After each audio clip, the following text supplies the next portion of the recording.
सुस्वागतम पिलामाने तुम मान को समस्त को नायक सार यूट्यूब चैनल को स्वागत। आज एपिसोड 90 रे 90 एपिसोड रे आमे ओडिया साहित्यर अलंकार विषय रे आलोचना करिबा। जेमती गोटे स्त्री लोकटे साधारण सौंदर्य तार जहाँ थाउ ना कहीं ताकू जदि आमे विभिन्न प्रकार अलंकार रे सजेई दबा ताहले से आहुरी अधिक सुंदर सरस एवं रमणीय दिशिब। तार सौंदर्य को वृद्धि करिया पाई अलंकार आवश्यकता जेमती रही ठीक साहित्य को मध्य सेमती सरस सुंदर करिया पाई रमणीय एवं रसपूर्ण भावपूर्ण करिया पाई जो सौंदर्यवर्धक उपादान आवश्यक हुए ताहाकू साहित्य रे अलंकार कहा जाए। बुझीगला। तेणु अलंकार साहित्य को सरस सुंदर रमणीय रसपूर्ण भावपूर्ण एवं अधिक आकर्षणीय करने जो सौंदर्यवर्धक उपादान आवश्यक हुए ताकू साहित्यर अलंकार कहा जाए। यहाँ हूँ तार साहित्यर अलंकार संज्ञा। यहाँ निश्चित भाव मैट्रिक परीक्षार्थी मानक पई एवं ओडिया साहित्यर अलंकार विषय रे अधिक ज्ञान अर्जन करिया पई एटा प्रत्येक छात्र छात्री उपयोगी एवं यह निर्भुल भाव में मुझे कहीपरि जे यह तांकर निश्चित भाव में परीक्षा रे संपूर्ण ज्ञान दबा सहित अधिक नंबर रखिबारे सहायक हबो। ताहले अलंकार विषय रे आमे आलोचना करिबा। अलंकार होची दुई प्रकार, यथा गोटे हूँ शब्दालंकार आ गोटे हूँ अर्थालंकार। शब्दालंकार कौन ना आमे गोटे शब्द को भिन्न भिन्न प्रकार रे ताको अर्थ दबा बा तार व्यवहार करिबा ताहले सेटा हबो शब्दालंकार। अर्थालंकार होची तार भिन्न भिन्न अर्थ प्रदान करिवो ताहले सी अलंकार को आमे दुई भाग व्यक्त कले, गोटे है शब्दालंकार आ गोटे अर्थालंकार। शब्दालंकार तीन प्रकार, शब्दालंकार पुणी तीन प्रकार, गोटे हूँ अनुप्रास, गोटे हूँ श्लेष एवं अन्यटी हूँ जमक।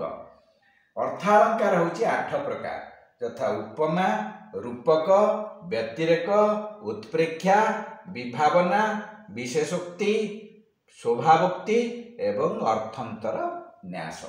तेणु यही आमर अलंकार शब्दालंकार 3 भाग रे एवं अर्थालंकार 8 भाग रे व्यक्त करा जायछि।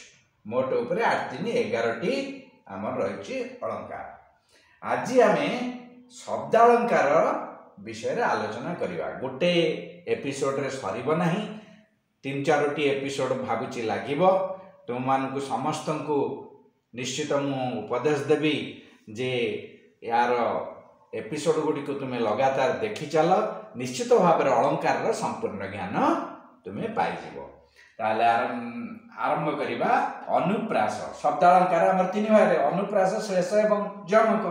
ताले अनुप्रास अलंकार आमे काहा कहबा ना पद्य रे जदि व्यंजन वर्णर बारंबार प्रयोग करा जाय थाए ताहले सेठी अनुप्रास अलंकार हुए।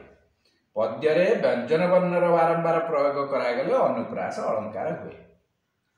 व्यंजन वर्ण क ठारू म पर्यंत जो अक्षर की ह क्ष य ल पर्यंत जिते रही व्यंजन वर्ण से व्यंजन वर्ण 36 व्यंजन वर्ण जदि तार बारंबार प्रयोग करा जाए ताले सेठी हुए अनुप्रास अलंकार। बुझिएला? क्लियर? एट देख, उत्कल कमला विलास दीर्घिका मराल मालिनी नीलांबु चिलिका। चिलिका खंड काव्य रे राधानाथ राय लिखिले उत्कल कमला विलास दीर्घिका मराल मालिनी नीलांबु चिलिका। मु तार अर्थ भितर को जाऊनी, केवल एठी की अलंकार प्रयोग होईची सेही कथाटा मु बुझौची। ताले एठी देख पिला माने देख भल करी केतोटी क व्यवहार कराई। गोटे उत्कल क, कमला क, दीर्घिका क एवं चिलिका एठी गोटे क।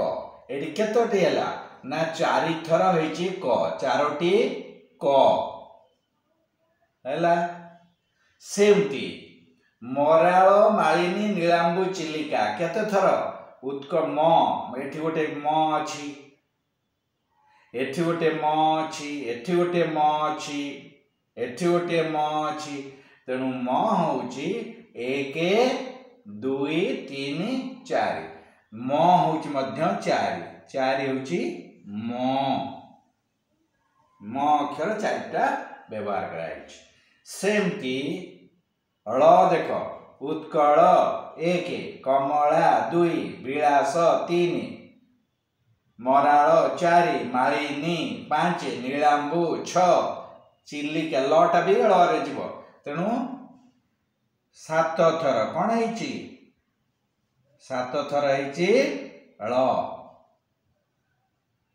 बा ल तेणु आमे देखिले जे क म एवं ळ बा ल गोटे ताकू आमे बारंबार व्यवहार करा जाइथिबारु एटा की अलंकार हेछि एटा हेछि आमर अनुप्रास अलंकार कारण पद मध्यरे बारंबार प्रयोग करा जाइछि कोन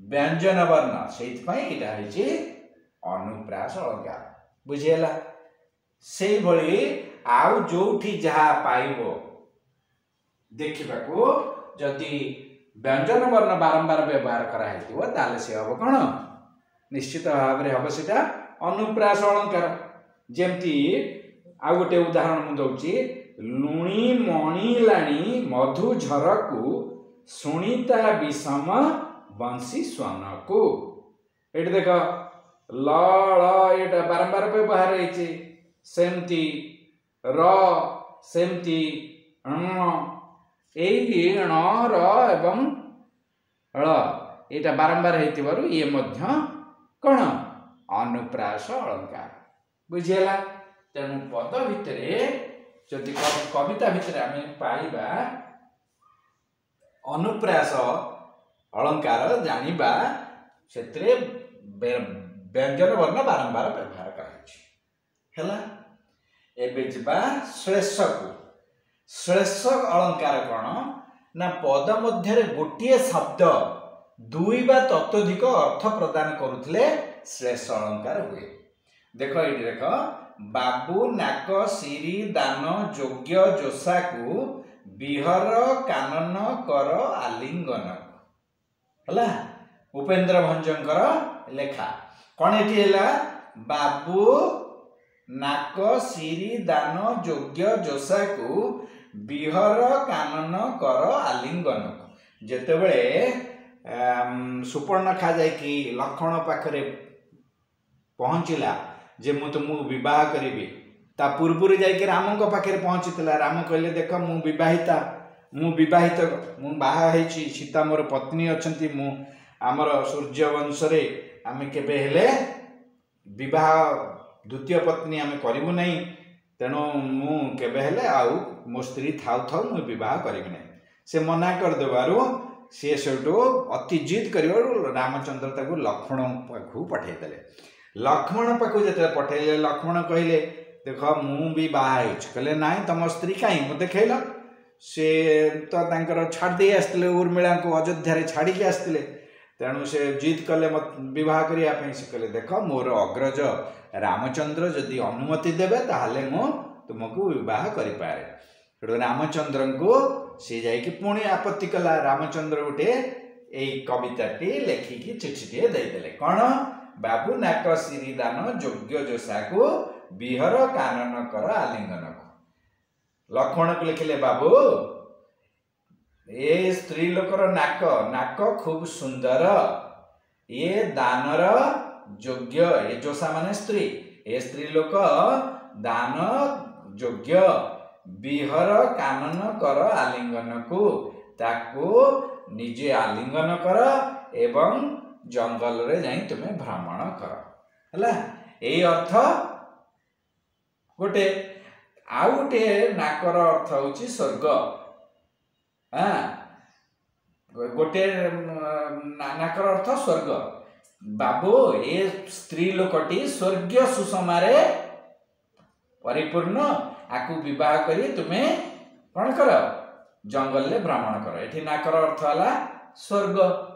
आउ गोटे नाक हूँ आमर नासिका बा नाक सेटा हूँ अर्थ कौन। लक्ष्मण भाविले भाई मोर केबे हेले विवाह करने आकु लेखि नथिबे से तार अर्थ बाहर कले कौन बाबू संबोधन रे बाबू नाक माने यार ये जो नासिका खूब सुंदर एटा दानर योग्य या दान दे हब।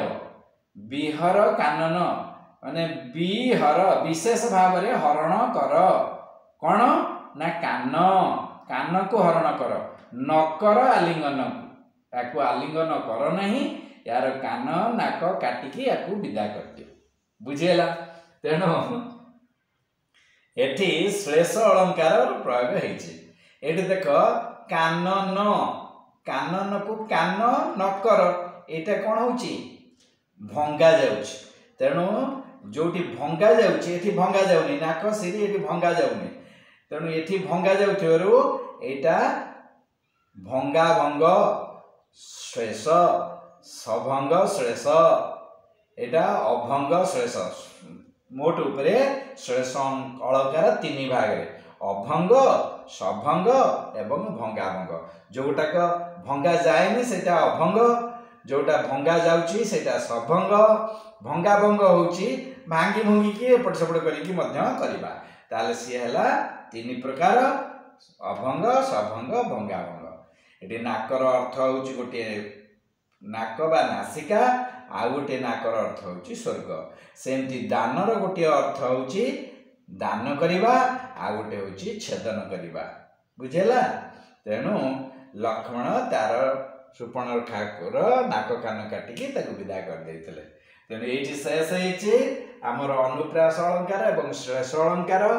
आउ अन्य एपिसोड रे मु आलोचना करी जमक जमक निश्चय अधिक समय लागिवो। जमक बहुत प्रकार अछि जमक अलंकार तापरे आमे अर्थ अलंकार आउ जो रहिला 8 प्रकार अर्थ अलंकार आमे ताकू ता परवर्ती एपिसोड रे आलोचना करिबा भाबुची। निश्चित भाव रे अलंकार एपिसोड टी पिला माननकू निश्चय उपकार रे आसीबो। जदि तुमको भल लागिछि ताले लाइक सब्सक्राइब एवं शेयर करिया को भूलिबो नाही। मोर लक्ष्य होछि to spread the knowledge to make the future generations more powerful.